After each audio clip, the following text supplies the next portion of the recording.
రెండో వచనం.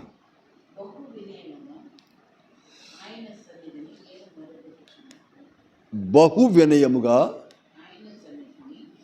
ఆయన సన్నిధిని నేను మొర్ర పెట్టుచు ఉన్నాను.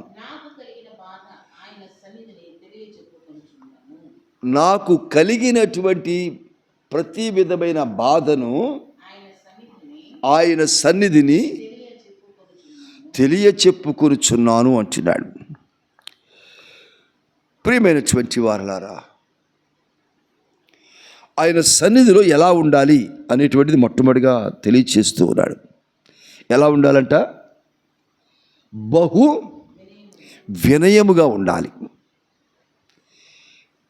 కాలరెగరేసే వారముగా ఉండకూడదు, తలెగరేసే వారముగా ఉండకూడదు, కళ్ళు ఎగరేసే వారముగా మనం ఉండకూడదు. మన వాళ్ళు అంటూ ఉంటారు, కళ్ళు నెత్తికొచ్చినాయి అని. అట్టి స్థితి ఏ విషయంలోనూ మనం కలిగి ఉండకూడదు. అది ఏదైనా కావచ్చు, అది ఎక్కడైనా చెల్లుబాటు అవుతుందేమో కానీ దేవుని దగ్గర అస్సలు చెల్లుబాటు కాదు. అది దేవుడు ఆయన నిర్లక్ష్యం చేసేవారిని ఎంత మాత్రము కూడా దరి చేరనివ్వడు. ఆయనను నిర్లక్ష్యం చేసేవారిని ఆయన ఎంత మాత్రము దరి చేరనివ్వడు. నువ్వు అరిచి గీ పెట్టినా సరే, ఎంత ఏడ్చినా సరే. కనుక దేవుణ్ణి ఎప్పుడు కూడా నిర్లక్ష్యం చెయ్యకూడదు, ఆయన్ని దాటుకొని మనం వెళ్ళకూడదు. ఎందుకంటే ఆయన సర్వోన్నతుడైనటువంటి దేవుడు. ఆయన దగ్గర ఏముందంటే సర్వాధికారం ఉన్నది ఆయన దగ్గర. ఆయనకి ఇష్టం లేకపోతే ఒక్క క్షణంలో యావత్ సృష్టిని కూడా బూడిద చేయగలడు. ఆయన బూడిద చేయడానికి అగ్గి అక్కర్లేదు, అగ్గి పుల్ల అక్కర్లేదు, వేరే నిప్పుతో కూడా పని లేకుండా ఆయన బుగ్గి చేయగలరు. అంతటి సామర్థ్యం అది. ఎందుకంటే అదే సామర్థ్యము చేత ఈ సర్వ సృష్టిని కూడా సృష్టించారు ఆయన. ఎంత సృష్టిని సృష్టించడంలో ఇంతవరకు మనుషులకి ఎవరికి అంతు పట్టనటువంటి ఎంత సృష్టిని సృష్టించడంలో అర్థమవుతుంది మనకి ఆయన ఎంతటి సామర్థ్యము కలిగినటువంటి వాడు అని. ఆయన సామర్థ్యాన్ని మనం అంచనా వేస్తూ ఉంటాం ఒక్కొక్కసారి. కనుక ఆయన సామర్థ్యాన్ని అంచనా వేయటానికి మనుష్యుని జ్ఞానము ఎంత మాత్రము సరిపోదు. మనుష్యుని మేధస్సు, మనుష్యుని యొక్క టెక్నాలజీ, మనుష్యుడు కనుగొన్న పరికరాలు, మనుష్యుని చేత నిర్మించబడింది ఏది కూడా ఆయన కెపాసిటీని లెక్క వేయటానికి ఎన్నటికీ చాలవు. ఎప్పటికే కాదు, మరి అన్నిటికీ కూడా చాలవు. అందుకే ఆయన దేవుడు అయ్యాడు. ఒకవేళ ఆయన సామర్థ్యము ఎంత అని మనం లెక్క వేయగలిగిన కెపాసిటీ మనకుంటే ఆయనగా దేవుడు, మనం దేవుడు అవుతాం. అప్పుడు ఆయన సామర్థ్యము అంతటిది. కనుక ఆయన దగ్గర ఎలా ఉండాలి? మనము బహు వినయముగా ఉండాలట. బహు వినయం అంటే మ్యాక్సిమం నువ్వెంతవరకు లోబడగలవో అంతవరకు దేవుని దగ్గర లోబడాలి మనం.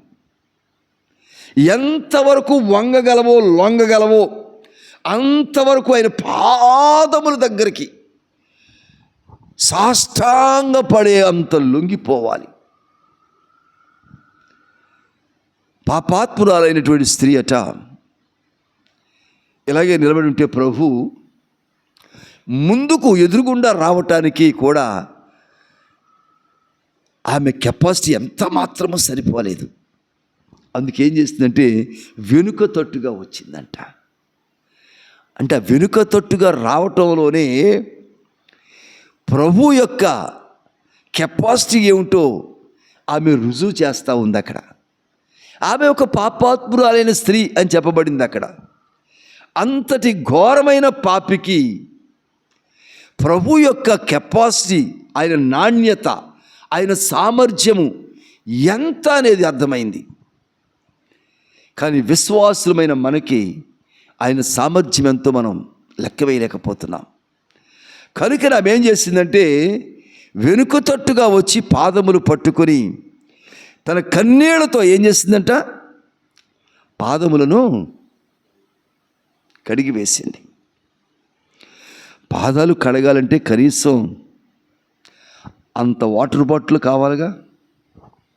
స్పూన్లు సరిపోవు, చెంచాడు సరిపోవు, గరిటితో సరిపో. మనం భోంచేసినప్పుడు రసం వేసి సాంబార్ వేసుకునే అది సరిపోదు. కనీసం 1/2 లీటర్ బాటిల్ ఉండాలి. 1/2 లీటర్ బాటిల్. ఎంత కార్చిందో కన్నీరు. కడిగివేసి, శుభ్రంగా కడిగివేసి తన తల వెంట్రుకలతో ఆయన పాదాలు తుడిచివేసిందంట. తల వెంట్రుకలతో తుడవాలి అంటే ఈ కురులు, ఈ తల భాగము, ఈ వెంట్రుకలతో ప్రభు పాదాలు ఆనిచ్చేసి, అంటే ఎందుకంటే నేరుగా ఆయన పాదాలు చూసేటువంటి, ముందుగా ఎదురుగుండా ఆయన పాదాలు ఇలా చూసేటువంటి సామర్థ్యం ఆమెకు లేదు. ఆమెకు అర్థమైపోయింది ఆ సంగతి. అందుకనే తల ప్రక్కకు పెట్టి వెంట్రుకలతో ఆయన పాదాలు తుడుస్తూ ఉంది. అంటే ఎంత తగ్గించుకుందో, ప్రభువుని ఎంత హెచ్చిస్తూ ఉందో. దేవునికి స్తోత్రం, హల్లెలూయా. అందుకనే వాక్యములో వచ్చినాడు, ఆయన సన్నిధిలో ఎలా ఉండాలంట, బహు వినయము కలిగి. చూద్దాం,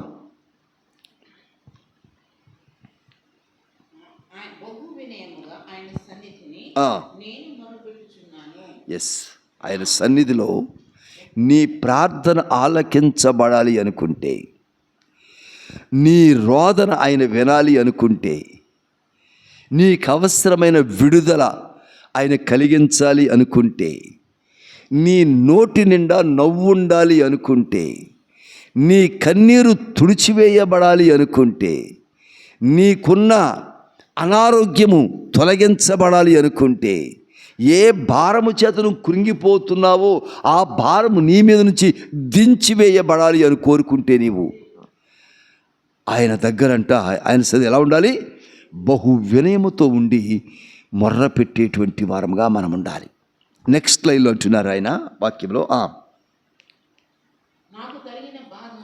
ఏంటంట, వినయంగా ఉండి అప్పుడు ఏం చేయాలి, నీకు ఏ బాధ కలిగిందో, నీ గుండెల్లో ఏ గాయం ఉన్నదో, ఏ భారాన్ని ఎంతకాలంగా మోస్తున్నావో, ఏ చింత నిన్ను తొలిచివేస్తుందో,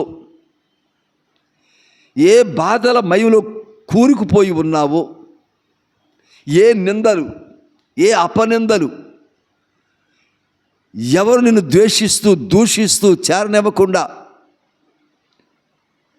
నిన్ను ఎగతాళి చేస్తూ నిన్ను పట్టించుకొనకుండా నిన్ను విడిచిపెట్టి వేసి నిన్ను విసర్జించి వేసి నువ్వంటే లక్ష్య పెట్టకుండా లెక్క లేకుండా నిన్ను రోజు అణగత్రొక్కి వేస్తా, నీ కృంగిన స్థితికి కారణమైనటువంటి ప్రతి పరిస్థితిని బట్టి ఏం చేయాలంటే అక్కడ మనము, నా ప్రతి బాధను బట్టి నేను అక్కడ విజ్ఞాపన చేస్తున్నాను అంటున్నాడు. కనుక ఉపవాస ప్రార్థనలో మూలము ఏమిటంటే వినయంగా ప్రభువుని వేడుకోవటమే ఉపవాసం అంటే. నువ్వు తిన్నావా లేదా, అది ఎన్ని గంటలకు తిన్నావు, ఎన్ని గంటలకు ప్రార్థనకు వచ్చావు, ఎంత తిన్నావు, మళ్ళీ ఇల్లాక ఎంత తింటావు, ఇదంతా నాన్ సెన్స్. తిండికి ఉపవాసానికి సంబంధం లేదు అసలు. భోజనం మానివేసి ఎందుకు ఉపవాసం అంటారు అంటే, నువ్వు తిన్న ఆహారం నీ దృష్టి దేవుని మీద పెట్టకుండా నిన్ను కంగారు పెడుతూ ఇబ్బంది పెడుతూ డిస్టర్బ్ చేస్తుంది లోపల నీ కడుపులో.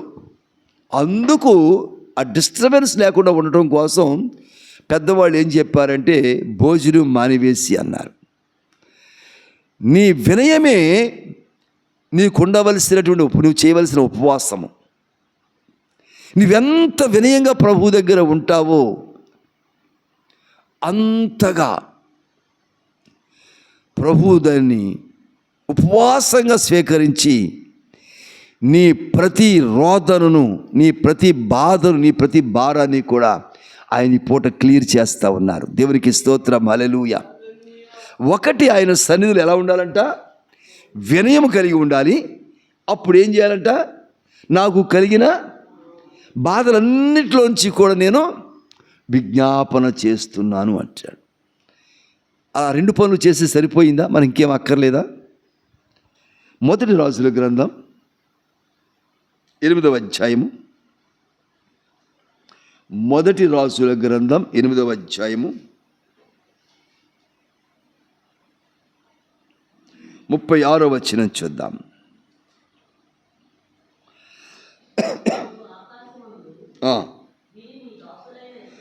నీవు ఆకాశమందు ఈ వినయముతో కలిగిన బాధలన్నిటిని బట్టి చేసిన ప్రతి ప్రార్థనను, మొరను, విజ్ఞాపనను విని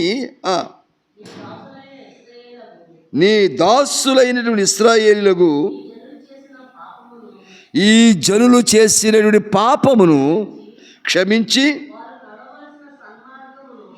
వారు నడవవలసినటువంటి సన్మార్గమును వారికి చూపించి నీ జనులకు నీవు స్వాస్యముగా ఇచ్చిన భూమి మీద వర్షము కురిపింపుము.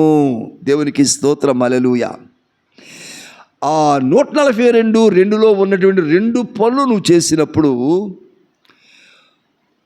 దేవుని నుంచి జవాబు వస్తుందంట. ఇక్కడ ఏమని? ఆకాశమందు నీవేం చేస్తున్నావు? ప్రార్థన విని, ఎవరైతే ఆ ప్రార్థన చేశారో ఆ ప్రజల యొక్క పాపములు క్షమించబడుతున్నాయి. మొట్టమొదటిగా ఎప్పుడైతే అది దేవాది దేవుని యొక్క సన్నిధి అని చెప్పేసి బహు వినయాన్ని నీ హృదయంలో కలిగి ఉంటున్నావో వెంటనే నీ పాపములు క్షమించబడతా ఉన్నాయి. దేవునికి స్తోత్రం, హల్లెలూయా. అంటే ప్రభు నీ నుంచి ఏం కోరుతున్నాడంటే అసలు వినయాన్ని కోరుతా ఉన్నారు, లోబడే తత్వాన్ని కోరుతున్నారు ఆయన. నువ్వు లోబడగానే క్షమించబడుతున్నావు. క్షమించబడిన తర్వాత ఏంటంట? వారు నడవవలసినటువంటి ఏ మార్గం? అది సన్మార్గము అంటున్నాడు. మార్గం అంటలేదు ఇక్కడ. వారు నడవవలసినటువంటి సన్మార్గమును వారికి చూపిస్తావు అంటున్నాడు. అంటే మంచి మార్గం చూపిస్తారు దేవుడు.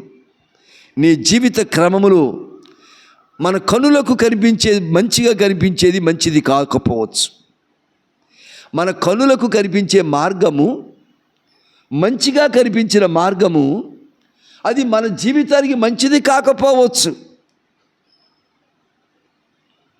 ఒక వస్తువు కొంటాము, మన కంటికి బాగా నచ్చింది, అది మనకు ఉపయోగమని కొన్నాము, అది మన కంటికి నచ్చింది, లోపల సంగతి మనకు తెలియదు.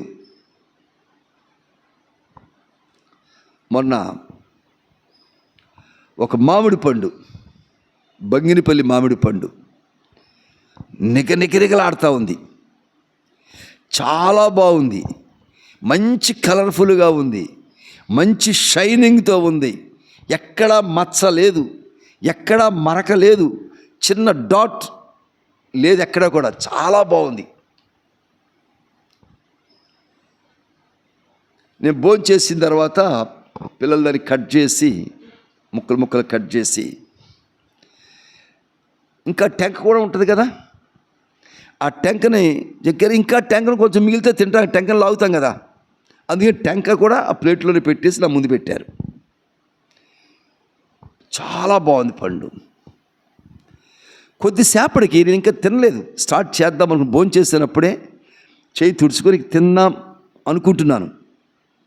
అనుకొని ఒక ఫోర్కుతో ఒక ముక్కలు గుచ్చి తీసుకోనేసరికి టప్పన ఎగిరి పడుతుంది. ఏంటో టప్ అని ఎగురుతుంది. ఏంటి ఇక్కడ మామిడికాయ ముక్కలోంచి ఎగిరి పడుతుంది ఏంటని చెప్పేసి చూస్తే ఎంత పొడవున్నటువంటి తెల్లటి పురుగు, ఇంత పొడవున్న తెల్లటి పురుగు మామిడి టెంకలో నుంచి, గుజ్జులో నుంచి కాదు, మామిడి టెంకలో నుంచి దానికి ఒక చిన్న ఓ చోట చీల ఉంది, కట్ చేసిన తర్వాత లోపల చీల ఉంది, ట్యాంక్ ఓ పక్కన ఓ మూల. ఆ చీలికలో నుంచి ఇలా ఎగిరి టేబుల్ పడింది, డైనింగ్ టేబుల్ పడింది. పట్టం వల్ల ఇలా పొడుగ్గా పడలేదు, ఇలాగ ముడుచుకుపోయి ఎట్లా ముడుచుకుపోయి పడుతుంది. అక్కడ నుంచి టప్పని ఎగిరి పాకట్లేదు, అది పడుతుంది.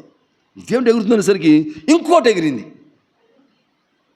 ఒకటి ఇంటి ఎగిరింది అనేసరికి ఇంకోటి ఎగిరింది. ఇప్పుడు కాయ తినాలా వద్దా? ఇప్పుడు ఆ కాయ తినాలా వద్దా? అసలు గుజ్జులోంచి ఎగురుతాయని పరిశీలన చూస్తే టెంక లోపల నుంచి వస్తున్నాయి అవి.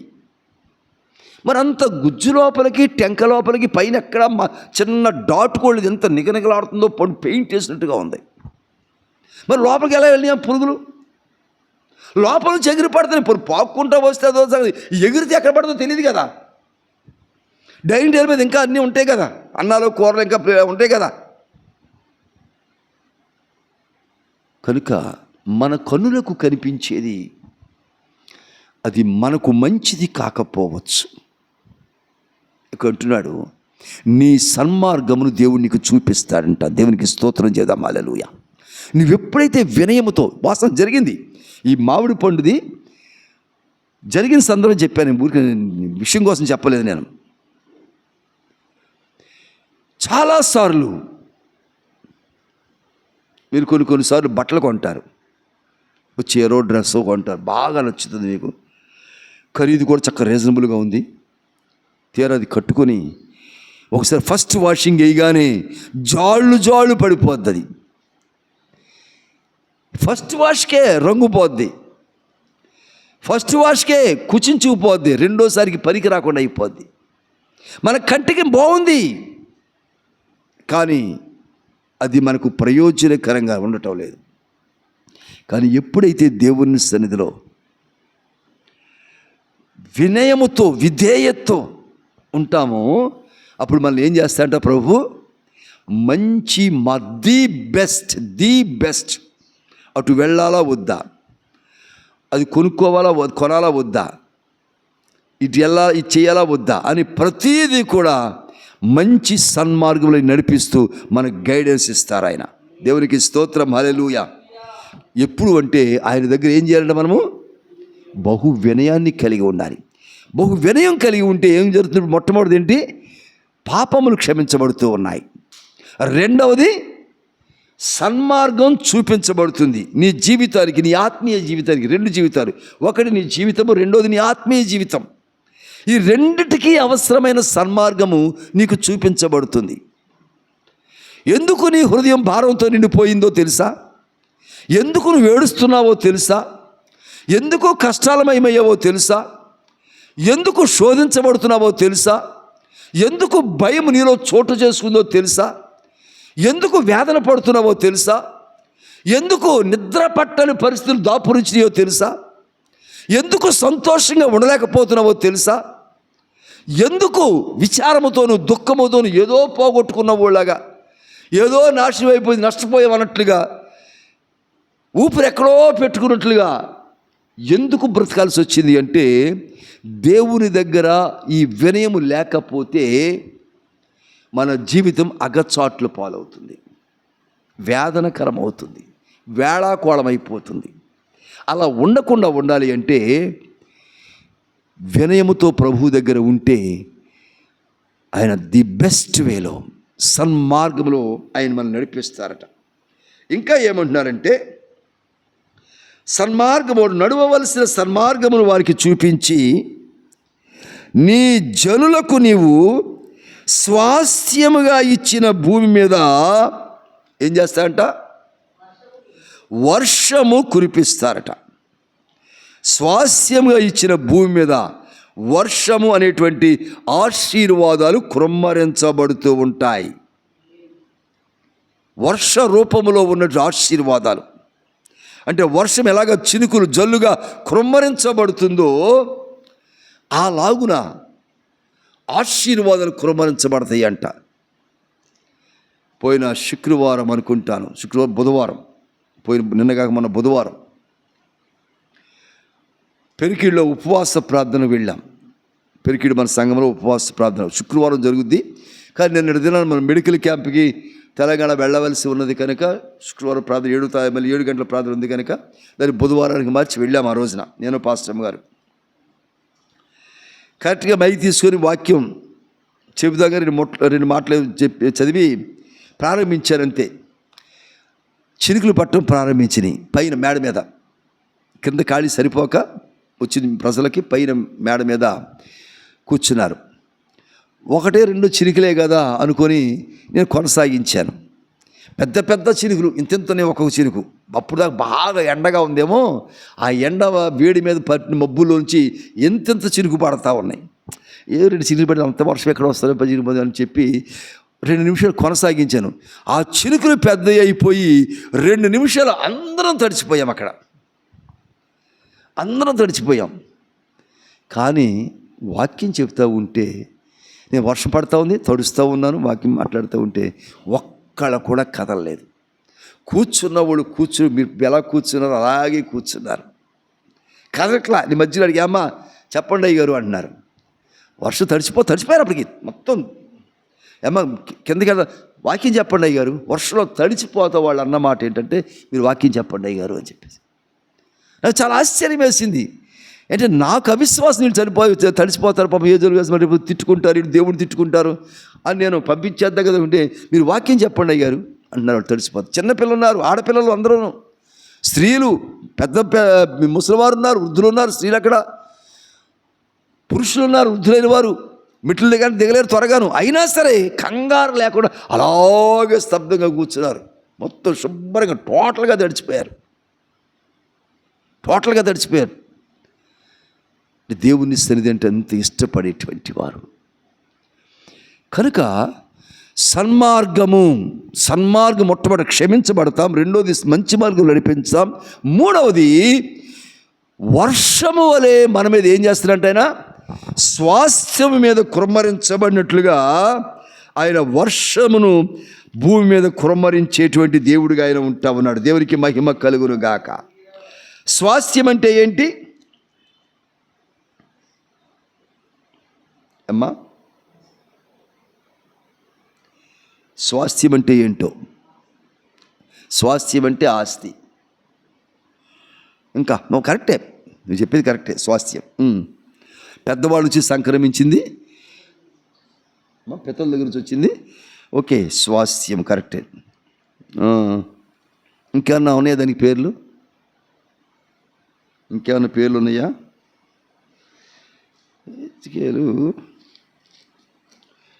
ఎక్కడో ఏంటంట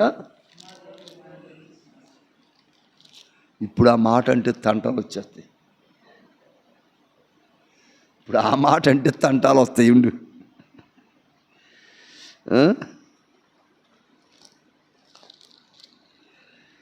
గ్లోరీ హల్లెలూయా.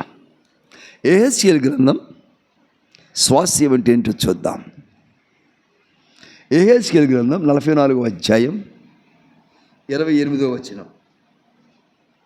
స్వాస్థ్యం అంటే యెహెజ్కేలు గ్రంథం అంటే 726వ పేజీ అమ్మ, 726వ పేజీ, 726వ పేజీ యెహెజ్కేలు గ్రంథం 44వ అధ్యాయం 28వ వచనం. స్వాస్థ్యం ఏంటంటే ఆమేన్, దేవునికి స్తోత్రం, హల్లెలూయా. ఏంటంట స్వాస్థ్యం అంటే? ఇప్పుడు చెప్పండి. స్వాస్థ్యం అంటే ఏమనుకున్నాం మనం? ఆస్తి అనుకున్నాం, కుమారులు అనుకున్నాం, ఎవరో ఇస్తారనుకున్నాం, ఎవరో ఊరికి తేరగా తెచ్చిపెడితే దాన్ని మనం అనుభవించేద్దాం అనుకున్నాం. అంతేగా మరి, పెద్దోళ్ళు ఇచ్చి ఆస్తి అంటే అంతే కదా. సింహం తన పిల్లలకి ఏం ఆస్తి పంచి పెడుతుందండి? సింహం తన పిల్లలకి ఏం ఆస్తి పంచి పెడుతుంది అమ్మా? సింహం ఏ ఆస్తి పంచిపెట్టదు తన పిల్లలకి, కానీ సింహమే రాజులాగానే బ్రతికేస్తుంది. ఇప్పుడు గొంగళ పురుగు పంచిపెడద్దా తన పిల్లలకి ఏమైనా ఆస్తి? మనకే ఈ గతి వచ్చింది. పెద్దోళ్ళు సంపాదించి ఏమిస్తారా? పెద్దోళ్ళు కడుపు మార్చుకొని, తల్లిదండ్రులు కడుపు మార్చుకొని సుఖాలు మానుకొని జల్సాలు, కనీసం 100 రూపాయలు ఖర్చు పెట్టాలని కిందకి మీదకి 10 సార్లు చూస్తారు కష్టపడి తల్లిదండ్రులు. కానీ వాళ్ళు సంపాదిస్తే అర నిమిషంలో ఖర్చు పెట్టేస్తారు. పైగా ఇవ్వలేదని చెప్పి తిడతాలు, కొడతాలు, అరుపులు, కేకలు, ఎంత గందరగోళం చేస్తారు. కష్టపడితే తెలుస్తుంది ఆ విలువేంటో. అందుకని ప్రభు ఏమంటున్నా అంటే, ఆస్తి కాదురా బాబు స్వాస్థ్యం అంటే. ఏంటంట స్వాస్థ్యం అంటే? అసలు నేనే నీ స్వాస్థ్యం అని అంటున్నాడు. దేవునికి స్తోత్రం, హల్లెలూయా. అంటే ఇప్పుడు స్వాస్థ్యం కలిగి ఉండాలంటే మనం ఏం కలిగి ఉండాలి? ఇప్పుడు దేవుణ్ణి కలిగి ఉండాలి. అందుకే భక్తులైన దావీదు గారు అంటాడు, ఈ లోకంలో నీవు నాకుండగా ఇక ఏది నాకు అక్కర్లేదు అంటాడు. నువ్వు నాకుంటే ప్రభువా, బంగారం, వెండి, ఆస్తి, డబ్బు, ఐశ్వర్యం, పేరు ప్రతిష్టలు, ఈ గుర్రాలు, ఈ రథాలు, ఈ ఏనుగులు, ఈ సైనికులు, ఈ కోట, ఈ రాజస్వం, ఈ అంతఃపురం, ఏది నాకొద్దు ప్రభువా అంటున్నాడు. అంటే దావీదుకి అర్థమైపోయింది దీంట్లో ఎక్కడా స్వాస్థ్యము లేదు అని చెప్పేసి. ఎక్కడా స్వాస్థ్యం లేదన్న సంగతి అర్థమైపోయింది. కనుక ఏమన్నా అంటే ఇక్కడ నేనే నీ స్వాస్థ్యాన్ని అంటున్నాడు. ఆ స్వాస్థ్యం మీద ఇంకేమన్నా అంటే ఇక్కడ ఇశ్రాయేలులో వారికి ఎంత మాత్రము స్వాస్థ్యము ఇయ్యకూడదు ఉందా మాట అక్కడ. ఇశ్రాయేలులో వారి స్వాస్థ్యం ఇంకెంత మాత్రము ఇయ్యకూడదంట. మళ్ళీ అంటున్నాడు ఆయన, నేనే వారికి స్వాస్థ్యము. ఈ సంగతి మనం గమనించక ఆస్తుల మీదకి వెళ్ళిపోతుంది మన దృష్టి అంతాను. మన కడుపును పుట్టినోడు మంచోడు కాకపోయినా, ఇబ్బంది పెట్టేవాడైనా వాడి మీదకి వెళ్ళిపోతుంది మన దృష్టి అంతా. ఏంటంటే కొడుకు కదండి కదా, కడుపును కన్నాం కదండి, నవమాసాలు మోసాం కదండి, రక్తం పంచుకుని పుట్టాడు కదండి అని జాలిపడి ఇబ్బంది పడైనా సరే, ఎందుకంటే కుమారులు స్వాస్థ్యం అనుకుంటున్నాం మనం. కానీ కాదట. ఇక్కడ మీకు డౌట్ రావాలి ఇప్పుడు. అందులో మా పాస్టర్ గారు ఉన్నారు ఇక్కడ, వాళ్ళకు డౌట్ రావాలి ఇప్పుడు. మరి 127 కీర్తనలో గర్భఫలము కదా, మరి యెహోవా ఇచ్చే స్వాస్థ్యం కదండి. మరి అక్కడ ఉంది కదా, అలా గర్భఫలం అంటే మరి పిల్లలే కదా, కడుపును పుట్టిన పిల్లలే కదా. ఇప్పుడు దాకా అయ్యే అంటున్నాగా మనం. అంటే గర్భఫలము ఒక బిడ్డను కంటానికి ఎంత అంటే దాదాపుగా 9 నెలలు ఆ బరువును మోస్తూ శరీరాన్ని శుష్కించుకుంటూ ఆ బరువును మోయడానికి తను తగ్గించుకుంటూ బహు వినయం కలిగి నా కడుపులో నా బిడ్డ ఉన్నాడు అనుకొని ఆ బిడ్డ కొరకు ఆశతో ఎదురు చూస్తూ ఆ సమయం నిండినప్పుడు ప్రసవ వేదన, ఆ నొప్పులు భరించడానికి క్రింద మీద కొట్టుకులాడి, ఒక్కోసారి కొట్టుకులాడుతూ ఉంటే కాళ్ళు చేతులు మంచానికో గోడకో టప్పి పగిలిపోతూ ఉంటాయి. అయినా సరే బాధను తట్టుకోలేక ఇలవెల్లాడిపోతూ ఉంటారు తల్లులు కనేటప్పుడు. ఆ ఇనప హాస్పిటల్ మరి ఇనప మంచాలు వేస్తారు. ఆ అంచుకు తగిలినప్పుడు ఐరన్ కాటుకి చెయ్యి పగిలిపోతుంది, రక్తాలు వచ్చేస్తూ ఉంటాయి. అయినా ఈ బాధను తట్టుకోలేక విలవిల్లాడిపోతూ ఉంటారు. అంత ప్రసవ వేదన పడితే ఒక బిడ్డను కలిగి ఏమంటున్నాం మనము? స్వాస్థ్యము అంటున్నాము. ఇప్పుడు ప్రభువే మనకు స్వాస్థ్యమై ఉంటే మనల్ని ఇబ్బంది పెట్టి, మనల్ని కష్టపెట్టి, తర్వాత మనమే తిరగబడి, మనల్ని కొట్టి, మనం దోచుకొని, మనల్ని తినకుండా మన నోటికాడు కష్టపడిన వాళ్ళు నోటికాడు లాగేసుకొని జలసాలు చేసేవాడినేమో అంత ఇదిగా. కానీ నా స్వాస్థ్యము, నా బంగారు కొండ, నా ముద్దుల బిడ్డ, నా బంగారు గుడ్డు అనుకొని చెప్పేసి చక్కగా చేస్తూ ఉంటే, మరి నిజమైన ప్రభు నిన్ను క్షమించి నీకు సన్మార్గమును చూపించి ఆయనే నీకు స్వాస్థ్యంగా ఉంటే ఇష్టపడుతుంటే, అటువంటి ప్రభువును కలిగి ఉండాలంటే నీవింకెంత ప్రసవ వేదన పడాలో.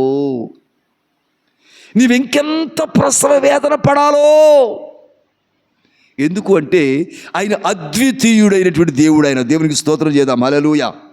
ఎవరైనా అద్వితీయుడైనటువంటి దేవుడు ఆయన. ఒక శరీరపరమైన బిడ్డను కంటానికే 9 నెలలు పట్టింది నీకు.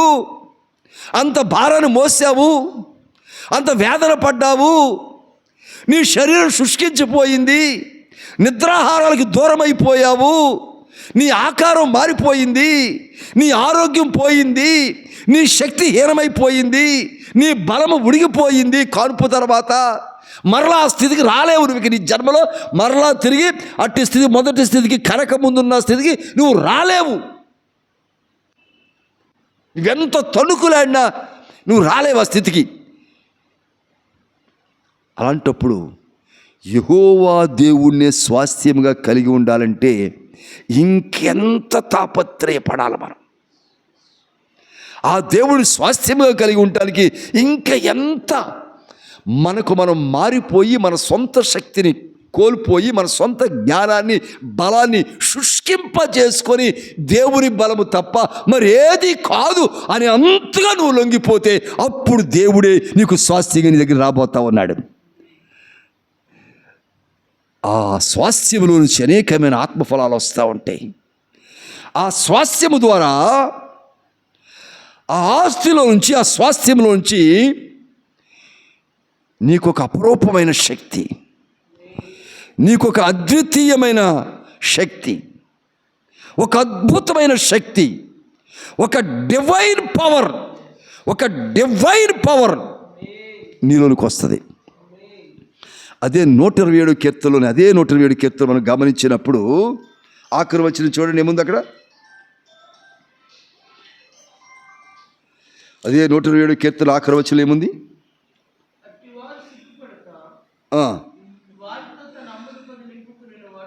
ఎవరు వారు? యవన కాలమందు పుట్టిన కుమారులు, చేతిలో బాణముల వంటి వారు, వారితో తన అమ్ముల పొది నింపుకునేవాడు ధన్యుడు. అట్టివారు సిగ్గుపడక గుమ్మములలో తమ విరోధులతో వాదించి. ఈ మాట నిజమేనంటారా అమ్మా? ఈ వాక్యాన్ని వినేటువంటి వారు మీ ఇద్దరు ఒకసారి ఇది నిజమేనంటారా? మన జీవితంలో మన బిడ్డలను బట్టి ఎటువంటి సిగ్గుపడవలసిన అవసరం లేకుండా ఎదుటి వారితో నేను నా బిడ్డ ఏమనుకున్నారో తెలుసా అనుకునేటువంటి స్థితి ఉందంటారా? మరి ఈ వాక్యం ఏంటి ఇప్పుడు? అబద్ధమ వాక్యం అంటే ఆ మాటకు అర్థం ఏంటంటే నీవు కనవలసినటువంటిది, నువ్వు కలిగి ఉండవలసినటువంటిది శరీరపరమైనటువంటి ఈ బిడ్డలు అని కాదు అక్కడ అర్థము. యేసయ్య నీకు స్వాస్థ్యంగా వచ్చినప్పుడు, ఆయన నీలో అద్వితీయమైన అద్భుతమైనటువంటి ఆ పరలోకపు శక్తి నీలో నింపినప్పుడు ఇక నీవు దేనికి భయపడకుండా నీ గుమ్మములో విరోధులతో నిలబడి నువ్వు వాదిస్తూ నువ్వు గెలిచిన బిడ్డవుగా నీవు ఉండడానికి ఆ స్వాస్థ్యమైన దేవుడు నీకు సహాయం చేయబోతా ఉన్నాడు. ఏ అపవాది నీ యొద్దకు రాడు, ఇంకా ఏ దుష్టుడు నీ వైపు చూడ్డు. ఇంకా ఎందుకు అంటే నీ స్వాస్థ్యం ఎవరిప్పుడు? ఆయనే నీ స్వాస్థ్యంగా ఉన్నాడు కనుక. ఒక ఆఫ్టర్ ఆల్ ఒక బిడ్డను కంటానికి నువ్వు అంత వేదన పడి బిడ్డను కంటే ఇంత అద్భుతమైన దేవుడు నువ్వు కలిగి ఉండాలని ఇంకెంత భారముతో, ఆశతో, ఆతురతతో, వేదనతో, అవేదనతో నీ సొంత శక్తిని కోల్పోయి, నీ బలాన్ని కోల్పోయి, నీ ఆరోగ్యాన్ని కోల్పోయి, నీ అన్నాన్ని కోల్పోయి, నీ పటుత్వాన్ని కోల్పోయి, అన్నీ కోల్పోతే కదా బిడ్డ వచ్చేది బయటికి.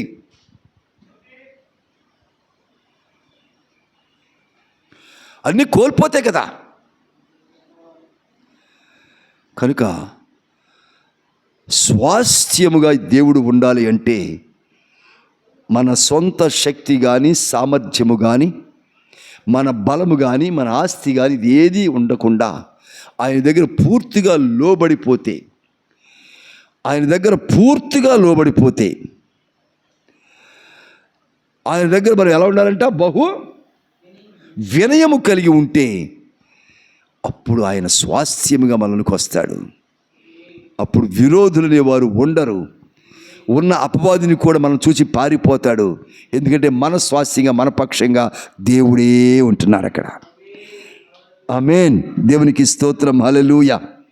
కనుక ఈ రోజున ఒకటి బహు వినయము కలిగి ఉందాం. కలిగిన బాధలన్నింటిలో నుంచి కూడా విజ్ఞాపన చేద్దాము. అప్పుడు ఆయన మన ప్రతి పాపమును ఆయాసకరమైన స్థితిని క్షమించి వేసి సన్మార్గములు చూపించి మనకి ఏ మార్గములో వెళ్ళాలో, ఏ ఇష్యూని బట్టి, ఏ సమస్యను బట్టి, ఏ పరిస్థితిని బట్టి ఏ మార్గంలో వెళ్ళాలో, ఏ మంచి మార్గం ఉన్నదో, మనకు కంటికి కనిపించినటువంటిది ఉన్నటువంటి మంచి మార్గం ఏదో ఆయన సూచిస్తారు, ఆయన బోధిస్తారు. ఆ మార్గాన్ని మనకు అనుగ్రహిస్తారు. ఆ మార్గంలో మనం ప్రయాణిస్తాము. ఆయనే మనకు స్వాస్థ్యంగా దొరుకుతారు అక్కడ. కనుక ఉపవాస ప్రార్థన రోజున అటువంటి ఆ స్వాస్థ్యాన్ని పొందుకుందాం. అందుకు బహు వినయము కలిగి ప్రభు సన్నిధిలో ఆయనకి లోబడిపోదాం, లొంగిపోదాం, హ్యాండ్సప్ అయిపోదాం, మోకరించేద్దాం, మన హృదయాన్ని ఆయన ముందు కుమ్మరించేద్దాం, కన్నీరు కార్చేద్దాం. ఆ కన్నీటిలో ఆయన పాదాలు కడిగేద్దాం.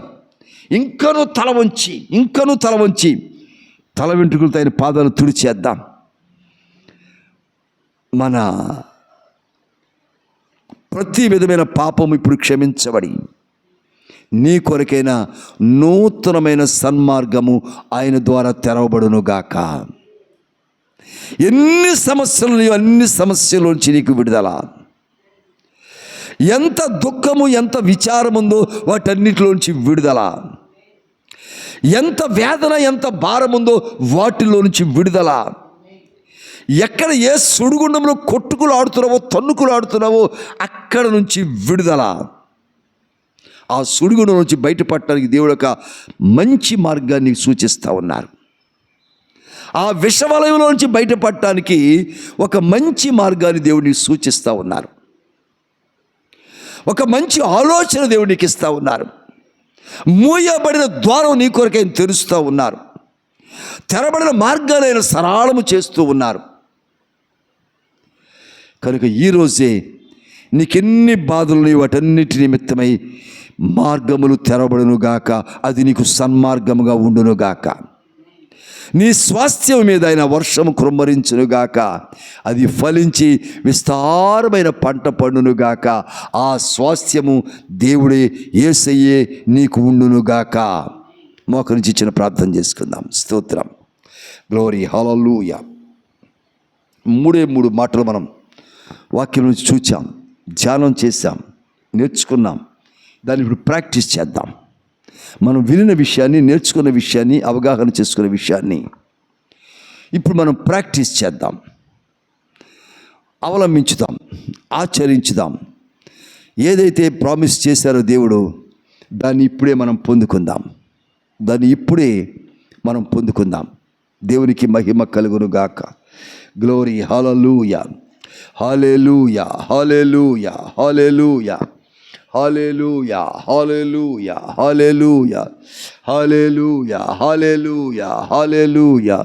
ఓ గ్లోరీ, హల్లెలూయా. స్తోత్రం, స్తోత్రం, స్తోత్రం, స్తోత్రం, స్తోత్రం, స్తోత్రం, స్తోత్రం, స్తోత్రం, స్తోత్రం, స్తోత్రం, స్తోత్రం, స్తోత్రం. స్తుతి, స్తుతి, స్తుతి, స్తుతి, స్తుతి, స్తుతి, స్తుతి, స్తుతి, స్తుతి, స్తుతి, స్తుతి, స్తుతి, స్తుతి, స్తుతి. గ్లోరీ, హల్లెలూయా. ఆయన సన్నిధిలో బహు వినయముగా, ఆయన సమక్షములో, ఆయన పాదాల దగ్గర బహు వినయముగా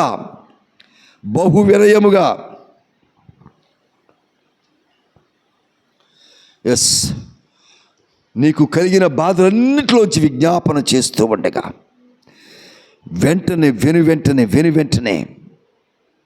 నీ పాపములు క్షమించబడి, నీ సమస్యలకు ఒక పరిష్కారం, నీ పరిస్థితులకు ఒక సన్మార్గం దేవుడు ఏర్పాటు చేయనుగాక. ఆయనే నీకు స్వాస్థ్యముగా ఉండునుగాక.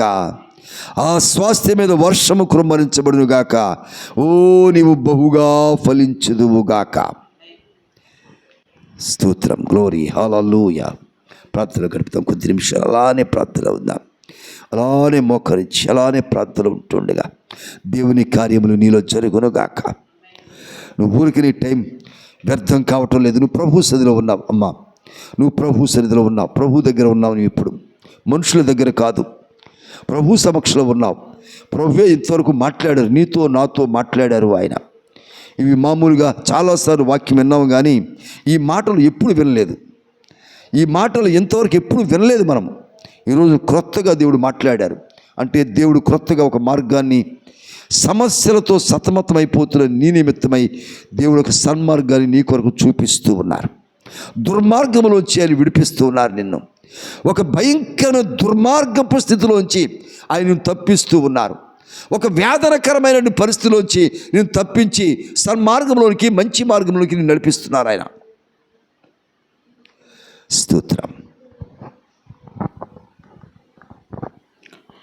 నా జీవిత నావా సాగుచుండగా తుఫానులు వరదలు విసిరి కొట్టగా కదలలేక నా కథ ముగించబోగా నీవు పద అంటూ నన్ను నడిపినావు.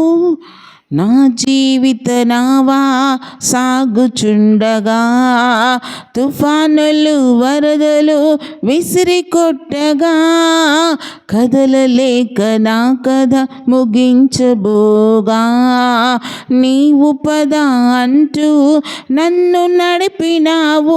సదా నిన్ను సేవిస్తూ సాగిపోయేదన్ నీ పాదాల చెంతనే వాలిపోయేదా.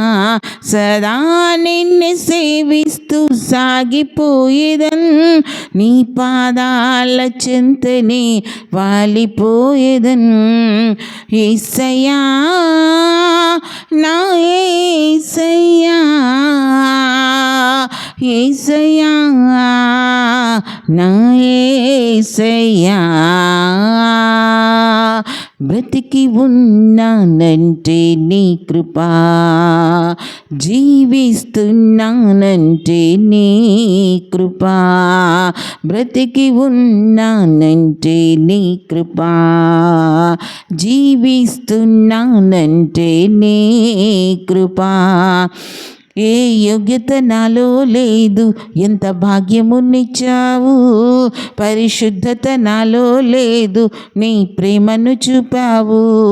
ఏ యోగ్యత నాలో లేదు, ఎంత భాగ్యమునిచ్చావు. పరిశుద్ధత నాలో లేదు, నీ ప్రేమను చూపావు. యేసయ్యా నా యేసయ్యా, యేసయ్యా నా యేసయ్యా, యేసయ్యా నా యేసయ్యా, యేసయ్యా నా యేసయ్యా. నా జీవితమంతా ప్రయాసలు పడగా శోధనల సంద్రములు మునిగిపోగా ఆ ఆశల తీరం అడుగంటిపోగా ఆప్యాయత చూపి ఆదరించినావు. నా జీవితమంతా ప్రయాసలు పడగా శోధనల సంద్రములు మునిగిపోగా నా ఆశల తీరం అడుగంటిపోగా ఆప్యాయత చూపి ఆదరించినావు.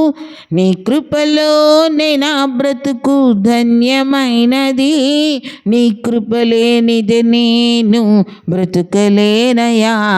నీ కృపలోనే నా బ్రతుకు ధన్యమైనది, నీ కృపలేనిది నేను బ్రతుకలేనయా.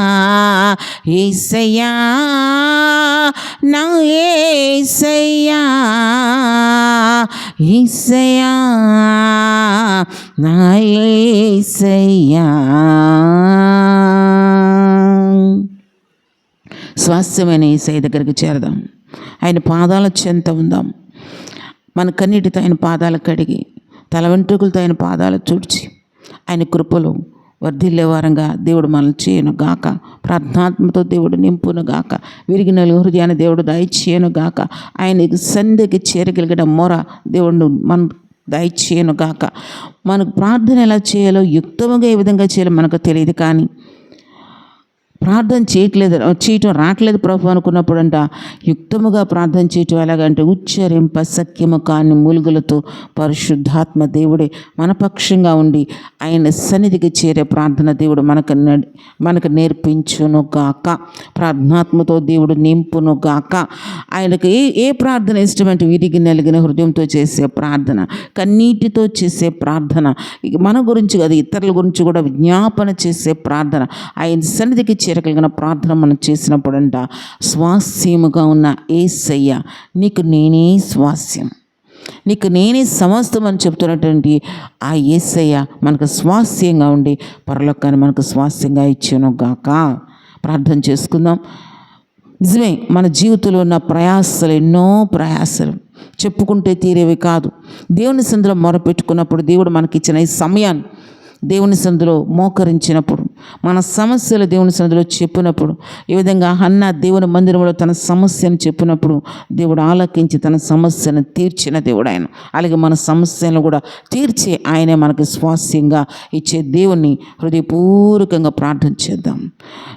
యేసే సింహాసనాసనుడే ఉంటుండగా ఆయన ఎదురుగా మోకరించిన మనం ఆయన సన్నిధిలో మన హృదయాన్ని కృమ్మరించుకున్నప్పుడు మన ప్రార్థన ఆలకించి స్వాస్థ్యం అనేసి నేను దర్శించి ఆయన స్వాస్థ్యాన్ని మనకి ఇచ్చును గాక. ప్రార్థన చేసుకుందాం. మన మధ్యలో ఉన్నటువంటి ప్రియ బిడ్డ డోర్కా ప్రార్థన చేతల్ని ప్రార్థన చేసామని కాదు, కానీ హృదయాన్ని దేవుని సన్నిధిలో కుమ్మరించు, దేవుని సన్నిధిలో మొర్రపెట్టు. ఖచ్చితంగా దేవుడు నీ ప్రార్థన ఆలకించును గాక.